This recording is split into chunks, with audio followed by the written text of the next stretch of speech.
በስመ አብ ወወልድ ወመንፈስ ቅዱስ አሐዱ አምላክ። በመላው ዓለም የምትኖሩ የልዑል እግዚአብሔር ቤተሰቦች በኃያሉ አምላካችን በልዑል እግዚአብሔር ፍጹም ሰላም በያላችሁበት ቦታ እንደምን ሰነበታችሁ? እንደምን ዋላችሁ? መድኃኔዓለም አምላካችን በቸርነቱና በምሕረቱ ክብርና ምስጋና እንድናቀርብለት በስሙ እንድንማማር በስሙ ጉባኤ አዘጋጅተን በቃሉ በኩል ክፉን ኃይል እንድንጥል በቃሉ በኩል ሰማያዊ ምስጢራቶችንና በሕጉና በትእዛዙ እንድንኖር የአምልኮትን ሕይወት ሰጥቶ ለዚህ ሰዓት ስላደረሰን ክብርና ምስጋና ለሱ ይሁን። አሜን። እንደ መድኃኔዓለም ቸርነት ዛሬ የምንማማርበት ርዕሳችን የሚሆነው ክፉ ኃይል ሲያንዣብቡ የምናውቅበት ምልክቶችና የሚሰማን ስሜቶች የሚል ርዕስ አንስተን ማንዣበብ ወይም አየር ላይ ሆኖ መከታተል እሱ ላይ አተኩረን ዓላማውን የሚያንዣብቡበት ምክንያትን ምን አይነት ስሜት እንደሚሰማን ምን አይነት መናፍስቶች እንደሆኑ ከሰማያዊ ቃሉ ከመጽሐፍ ቅዱስ እያነሳን የክፉ መናፍስትን ስውር አካሄድና የክፉ ሰዎችን ተንኮልን እንዲሁም በሕይወት ውስጥ ደግሞ በመናፍስት ውጊያ ውስጥ ወይም በመናፍስት ጋር ባለን ትግል ውስጥ አንድ መንፈሳዊ መረጃና የእውቀት ምንጭ የሆነን ዘንድ ይህን መርሃ ግብር አዘጋጅቼላችኋለሁ። አምላካችን በቸርነቱ ይባርክልን፣ እስከ መጨረሻው ድረስ ከሁላችን ጋር ይሁን። የጠላትን አሰራርና አካሄድ በሙሉ በሰማያዊ ጥበቡ ይግለጽልን፣ አሜን። ሐምሌ ገብርኤል ሐምሌ 19 ዓመት ነው። የቅዱስ ገብርኤልም ለቤተ ክርስቲያኑ የታዘዝነው እንድናደርጋለና ቅዱስ ገብርኤል ወዳጅ የሆናችሁ የበረከት ስራ ለበዓላችሁ ሳተፉ ጥሪ እናቀርባለን።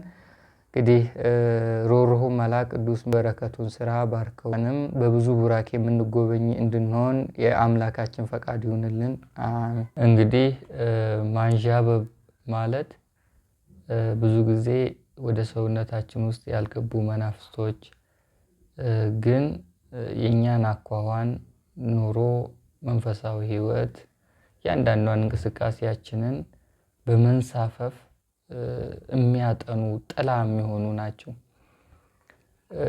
ብዙ ጊዜ መናፍስት የሚያንዣብቡበት ብዙ ምክንያቶች አሉት። ግን ዋናውና ትልቁ ጉዳይ መግባት ያልቻሉ ናቸው። እነዚህ የሚያንዣብቡ መናፍስቶች የተላኩ ሊሆኑ ይችላሉ፣ መተት የታደሰም ሊሆን ይችላል። ከዛ በተጨማሪ እኛ ጋር ያሉት መንፈሳዊ ህይወታችን ላይ ጊዜ ስናሳልፍ በጸሎትም የስግደትም የጸበልም የቅዱስ ቁርባንም ጊዜ ያንዣብባሉ፣ ይወጣሉ ከሰውነት እና ማንዣበብ የሚል ከኛ የወጡ ወይም ሲላኩ መግባት ያልቻሉ አየር ላይ የሆኑ ክፉ ኃይል የሚከፍቱብን ውጊያ ነው እና እነዚህ መናፍስቶች ለየት ያሉ ምልክቶችና ስሜቶች አሏቸው። ከዛ በፊት ግን የሚያንዣብቡበትን ምክንያቶች እንመልከትና መጽሐፍ ቅዱስ ጋር አያይዘን የቀሩትን ደግሞ እናያለን። አንደኛ ክፉ መንፈስ ሊያዣብብብን የሚችለው ነግሬያችኋለሁ፣ የተላከ ወይ የታደሰ ወይ እኛ ላይ ያሉት ወጥቶ ነው። አንደኛ የሚያንዣብበው በተለይ የተላከ እና የታደሰ ከሆነ አልተፈቀደለት ሲሆን ወደ ሰውነታችን ለመግባት እግዚአብሔር ቸርነትና ምሕረት ሲከለክለው አየር ላይ ያንዣብባል። ይሄም እኛ በመንፈሳዊ ህይወት በርተን እስከሚመለስ ድረስና የእግዚአብሔር ፈቃድ ሆኖ እስከሚሸኝ እና የመጀመሪያው ምክንያት ይሄ ነው። አልተፈቀደላቸው ሲል የመድኃኔዓለም ምሕረቱ ሲከለክላቸው እዛው አየር ላይ ይቆያሉ። ግን አየር ላይ የሚቆዩበት ምክንያት አንድ እኛ በርትተን እስኪመለሱ ወይም እኛ ደክመን እስኪገቡ ነው የሚያንዣብቡት። ከበረታን ይመለሳሉ። የመንፈሳዊ ህይወታችንና አምልኮታችን፣ ጸሎታችን ወደ እግዚአብሔር የምናሳስብበት መንገድ ጥሩ ከሆነና ዕለት ዕለት እያደገ ከመጣ ወደ መጡበት ይመለሳሉ። ግን በአንድም በሌላ ምክንያት ከሰነፍንና የጸሎቱን ጉዳይ ችላ ካልነው ይገባሉ ማለት ነው። የሚያንዣብቡት አንድ ሳይፈቀድላቸው ሲቀር ነው። ሁለተኛ ክፉ ኃይል የሚያንዣብብበት ምክንያት ስለኛ መረጃ ሲፈልግ እኛን ማንነታችን ለሌሎች አሳልፎ ለመስጠት መንፈሳዊ ህይወታችን፣ የኑሮ ጉዳያችን ከእግዚአብሔር ጋር ያለንን የመጠየቅ መንገድ መጠየቆቻችን መንገዱ በአጠቃላይ ይሄን በሙሉ እና አንዳንድ ሰው ደግሞ እኛ ጋር መጀመሪያ የጠላትን ኃይል እና የክፋትን አሰራር ከመግለጹ በፊት እኛን ማወቅ ስለሚፈልግ ይልካል እና በተለይ እነዚህ ስለኛ ማንነት ለሌላው የሚያሳልፈው የሚሰጡ መናፍስቶች መንገዳቸው በማንዣበብ ነው። አንዣበው አጥንተው እኛ ጋር ያሉትን መረጃና ማንነታችንን ወስደው ከኛ ካሉት መናፍስቶች ወስደው ይሰጣሉ ለዛኛው። መንፈሳዊ መዝገባችንን ያለንን ጸጋ ከእግዚአብሔር ጋር ያለንን ህብረት ሰማያዊ የሆኑ ተነሳሽነቶቻችንን የኑሮ ሁኔታችንን እኛ በምን አይነት መንገድ ልንዳከም የምንችልበትን እያንዳንዱን ነገር ማጥናት ይቻላል። በመናፍስት ዓለም ማወቅ ይቻላል። ይህን የሚደረገው ያንዣበበ ነው። በተለይ በክፉ መናፍስት ምሪትና ሰይጣንን እየገበሩ ማዘዝ የሚችሉ አካላት በእንደዛ አይነት መንገድ ነው ስለሰው ማንነት እድሉንም ምኑንም የሚወስዱት እያንዣበቡ ነው። አሾክሿክ የሚባለው የሚያንዣብበው ጠላት ነው። እና አንደኛው የሚያንዣብበው ይሄ መረጃ ስለኛ ለመውሰድ ነው። ብዙ ጊዜ ሰው የሚፈልገው ስለኛ መረጃ መንፈሳዊ ህይወታችን ላይ ያለን አቋም ነው። መንፈስ ከገባ በኋላ ይሰራል አይሰራም የሚለው አንዱ ነው። ከዛ በተጨማሪ የገቢ ምንጮቻችን፣ የተሰጠን እድሎቻችን፣ ኑሮን የምናሻሽል የምንመራበት መንገድ ይሄ በሙሉ ይጠናል። ከዛ የምንኮራበትን ልባችን ጥለን የምንኖርበትን ነገር ላይ መሰናክል ይፈጥራል። ይሄ በጣም ከባድ የሆነ አሰራር ነው። ስለዚህ እኛን ማጥናት ስለኛ ማወቅ የስጋዊ ኑሮን እና የምድራዊ የሆነው ህይወትና ፈተናዎቻችን የምናልፍበትን ኑሮ ብለን የያዝነውን የእንጀራ ምንጫችን በሙሉ ለማድረግ መጀመሪያ ምንጩን ማወቅ ያስፈልጋል አይደለ? ስለዚህ እሱ የሚታወቀው በዚህ አይነት መንፈስ ነው። ሌላው አየር ላይ ሆኖ ለመዋጋትም መናፍስት ያንዣብባሉ። አየር ላይ ሆኖ መዋጋት ማለት የተላኩ መናፍስቶች ብዙ ጊዜ ወደ ውስጥ መግባት ካቃታቸው እኛ ጋር ያሉት የነሱን ሐሳብ ያዩና እኛ ውስጥ ያሉት ለመፈጸም ይሞክራሉ። አሁን እዛ ጋር ያሉት በረከቱን ዝጋ ከተባለ እሱ መስራት ካልቻለው እኛ ጋር ያሉት ያንን ሐሳብ አውቀው በረከት ላይ ይሞካክራሉ። ትንሽ ግን አቅም የሚሆናቸው ያንዣብበው ኃይል። መናፍስት ሲያንዣብቡ ወደፊት ምልክት በሚለው ላይ እናያለን። ሌላ የራሱ የሆነ ውጊያና ፈተናዎች አሏቸው። ከገቡት እኩል ባይሆንም የራሳቸው የሆኑ ሰውን ልጆች የሚዋጉበት፣ የሚታገሉበት፣ የሚፈትኑበት መንገዶች አሏቸው። በመጽሐፍ ቅዱስ ውስጥ ትንቢተ ሚክያስ ምዕራፍ 2 ቁጥር 3 ላይ እንዲህ የሚል ቃል እናገኛለን። ዘመኑን ክፉ ነውና ቀጥ ብላችሁ አትሄዱም ይላል። አንደኛ ዘመኑ ክፉ ነው አለ። ዘመኑ ክፉ ነው።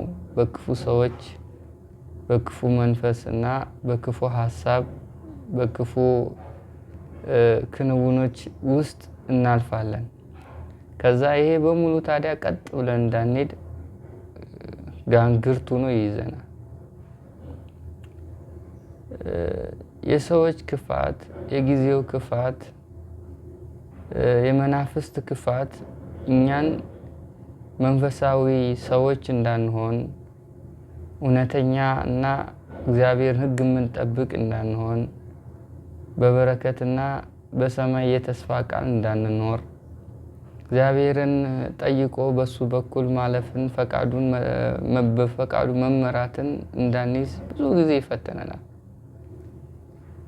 ስለዚህ አንደኛው የሰው ልጅ እውነተኛ እንዳይሆን፣ ሕግ እግዚአብሔር እንዳይጠብቅ፣ እግዚአብሔርም እሱን እንዳይጠብቀው እንዲሙለጨለጭ የተለያዩ የኃጢአት መንገዶችን እንዲመርጥ የሚያደርገው የክፉ ሰዎችና የክፉ መናፍስት አንድ ላይ አድርገው የሚፈጥሩት ውጊያም ጭምር። ደህና እየኖረ መንፈሳዊም ባይሆንም በቀን በሳምንት አንድ ቀን እየሄደ ልጆቹን እያቆረበ የሚኖር ሰው ያንዣብቡና አጥንተው የገቢው ምንጭ ይዘጉበታል። እሷን ቀዳዳ ለመሙላት ሲል ብዙ ስህተቶችን ይፈጥራል። ስለዚህ ዘመኑ ክፉ ነው። ቀጥ ብላችሁ አትሄዱ። ወይም ደህና እየጸለየ እያመለከ እግዚአብሔርን እየጠየቀ ያለ ሰው መንፈስ ይልኩበትና ጸሎቱ ይረበሻል፣ ውስጡ ግራ ይጋባል፣ እርብሽብሽ ይላል። ቀጥ ብላችሁ አትሄዱ። መንፈሳዊ ህይወት እና መንፈሳዊ ሰዎች በሙሉ እያንዳንዷን ሽርፍራፊ ነገሮች በትግልና በውጊያ ነው የሚያገኟት። ሁሉም ትግል ነው። የትኛውም ነገር ላይ ጠላት እኔን ሳታልፍ የሚል ጥያቄ ያነሳባል። ጸሎቱ ትግል ነው። ስራው በትግል፣ ትዳር ለመያዝ ትግል፣ ህይወት ለመመስረት ትግል፣ ገንዘብና የኑሮን ህይወት ለማሻሻል በትግል። ዘመኑ ክፉ ነውና ምን ብላችሁ አትሄዱ? ቀጥ ብላችሁ አትሄዱ። ስለዚህ በዚህ ውስጥ ታዲያ ውስጥ መዛል አለ። ብዙ የዋይታ ጩኸቶች አሉ። ብዙ ሆድ የሚያባቡ ቃላቶችን እናወጣለን፣ እንጎሳቆላለን። ትናንትናውን ስናሳልፍ እርም ብለን እናስባለን። የነገውን ለመኖርም ይጨንቀናል። አዎ ብዙ ጊዜ የዋህና ደግ ሰዎች ይፈተናሉ። የእግዚአብሔር ሰዎች ህይወታቸው በሙሉ በቃ አመድ እየላሱ ነው የሚኖሩት፣ መከራ እየበሉ ነው የሚኖሩት። ስለዚህ ይሄ ዘመኑ ክፉ ነውና ቀጥ ብላችሁ አትሄዱም የሚለው ቃል የክፉ ሰዎችና ዓለም ገጽታ በደጋግና በእግዚአብሔር ሰዎች ላይ የሚያመጣው ፈተናዎችንና የሚዘጉትን መንገዶች የምናይበት ነው። ወደ ምልክቶቹ ስንመጣ ክፉ መንፈስ ያንዣብብ የምናውቅበት ምልክቶች አንደኛው እኛ ጋር ያሉት መናፍስቶች አብዝተው ውጊያ ይከፍቱብናል። ይሄ ማለት እያንዳንዱ ጥቃቅን ነገር በቀላሉ ድሮ የምናደርጋቸው አሁን መንፈስ ያንዣብብ ማድረግ አንችልም ማለት ነው። ጸሎቱ ላይም፣ ስግደቱ ላይም፣ የልብ መከፈት ጉዳይ ላይም፣ ማልቀስ ላይም፣ እግዚአብሔርን በተመስጦ መጠየቅ ላይም እሱ ላይም ግርዶሽ ይኖራል። የሚይዘን ነገር አለ። ልባችን እምቢ ይለናል። መንፈሳዊ አቅም ያጥረናል። ጸሎቱ ስግደቱ እሺ አይለን። አንዳንዴ ሲያንዣብቡም ይሄ ስሜት ይፈጠራል። እምቢ በቃ ለመጸለይ እምቢ፣ አዚም ድብርት ጫን ማለት፣ ለመስገድ እምቢ አቅም ማጣት፣ ሰዓቱ ሲደርስ መቁነጥነጥ፣ መጫጫን፣ ድካም፣ ልብ መምታት ሰዓቱ ሲደርስ። ይሄ አንዳንድ ጊዜ የሚመጡ ውጊያዎች ናቸው። ሲያንዣብቡ እኛ ጋር ያሉት ይፍጨረጨራሉ። ስለሚያዩ ማለት ነው። ከኛ ቀድሞ ስለሚያውቁ፣ ከኛ ቀድሞ ስለሚረዱ ይህን ፈተናዎች ያመጡብናል። እና ከዚህ በተጨማሪ በጣም የሚገርመው የእነሱን ሀሳብ ለመሙላት ይሞክራሉ። ለምሳሌ እዛ የተላከው አዋጁን ለመፈጸም ይሞክራሉ። ይህ ሁለተኛው ነው።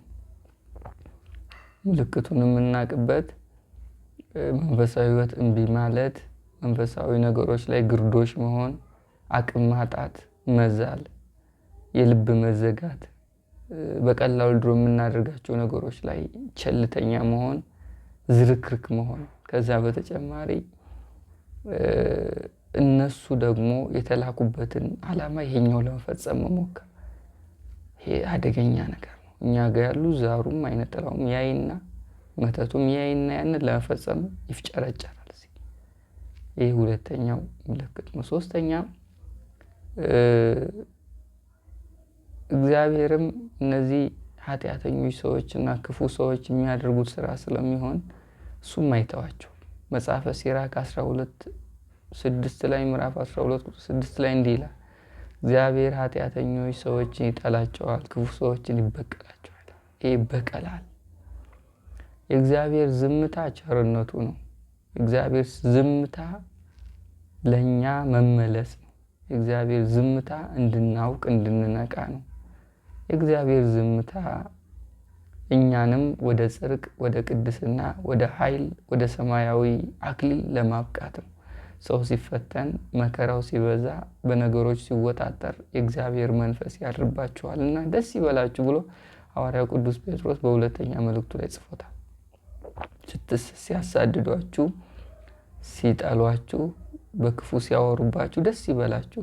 ክርስቲያን ስለመሆናችሁ ነው። ታዲያ ማንም ሰው በሌላው ጉዳይ እንደሚገባ ሆኖ መከራ ይቀበል፣ ነፍሰ ገዳይ ሆኖ መከራ ይቀበል ይልና ግን ክርስቲያን ስለመሆናችሁ፣ መንፈሳዊ ሰው ስለመሆናችሁ፣ ስለምትጸልዩ መከራ ቢደርስባችሁ ደስ ይበላችሁ፣ እንደ ሙሉ ደስታ ቁጠሩት፣ የእግዚአብሔር መንፈስ በእናንተ ላይ ያርፋልና ይላል።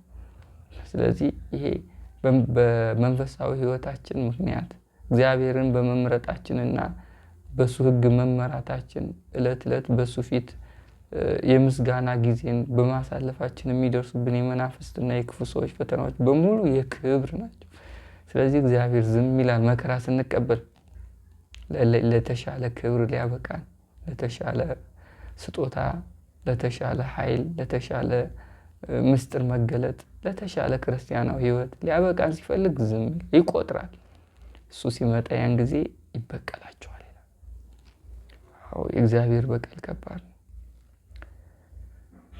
እሺ፣ ሶስተኛ ቅድም እያነሳን ባለው ምልክት ላይ በተለያዩ መንፈሳዊ ሕይወታችን የምናውቅ ይሆናል። ለምሳሌ በህልም፣ በራእይ እኛ በደረስንበት እግዚአብሔር የምንጠይቅበት መንገድ ይነገረናል። ያንዣበበ መንፈስ አለ፣ በርቱ።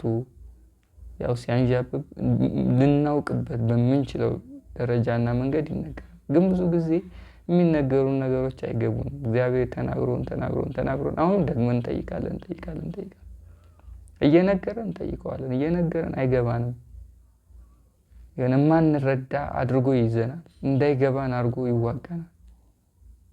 ይህ አስቸጋሪ ውጊያው ነው። ስለዚህ መድኃኔዓለም ቸር ነው፣ በቸርነቱ ይነግረናል። በተለያዩ መንገዶች እንድናውቅ ይሆናል። ግን አውቀን እሱን መዋጋት፣ መታገል፣ ቅድመ ሁኔታ መውሰድ፣ ቅዱስ ቁርባን ቶሎ መቀበል፣ ይሄ መፍትሄው ነው። ግን ዝም ካልን ዝም ይላል ሁሉም ነገር። ሌላው ከዚህ በተጨማሪ ሌሎች ስሜቶች አሉ። አሁን ህመም አለ። ሲያንዣብቡ ያመናል። ሲያንዣብቡ ውስጣችን ይረበሻል። ሲያንዣብቡ ቅዠት ይበዛል። ህይወታችን በሙሉ የሌሊት ህልሞቻችን ሁሉ ቅዠት ይሆናል። የሆነ አውሬ ሲያሯሩጠን፣ ፖሊሶች ሲገሉን፣ ወይ የሆነ ገደሉ ስንወርቅ፣ መኪና ሲገጨን፣ ከዚህ ብሎ ቅዠት ብሎ የማይጨበጥ ነገር ክፉ የሆነ የዝሙታዊ የሆኑ ነገሮችን ጭምር ያሳየናል። ይሄ ያንዣበቡ መናፍስቶች አንዱ ሌላው ተጨማሪ ምልክት ሊሆን ይችላል። እዚህንና የመሳሰሉት ምልክቶቹ ናቸው። መጽሐፍ ቅዱስ ላይ መጽሐፈ ሲራክ ምዕራፍ 35 ቁጥር 20 ላይ እንዲህ የሚል ቃል እናገኛለን። ጠላትህን በምድረ በዳ አትመነው፣ በፈቃድ ጸንቶ የሚኖር ልጅህን እንኳን አትመነው ይላል። ይሄ ብዙ ጊዜ የደጋግና የዋሃን ወይም የዋህ ልብ ያላቸው ሰዎች ፈተናቸው። ሁሉንም ያምናሉ፣ የሚነገራቸውን ያምናሉ፣ የሚመጣውን ይቀበላሉ፣ ስለ ራሳቸው ክፍት አድርገው ይናገራሉ። በእሱ ታዲያ ብዙ ነገር ይነጠቃሉ፣ እድሜያቸውን አሳሪ ያደርጉባቸዋል። አስቸጋሪ ነው። ስለዚህ ሰው እንዳለበት መንፈስ ነው። በተለይ ብዙ ዓመት ስለመናፍስ ታግሎ የማያውቅ ከሆነና የአምልኮት ሕይወት ከሌለው ውስጡ ያለው ክፉ ኃይል አንተን እንደሚረዳህና ስለ አንተ እንደሚያስረዳው ነው አንተን ሊቀበል የሚችለው። ምክንያቱም እግዚአብሔር በሌለበት ቦታ ሁሉ ክፉ ኃይል አለ።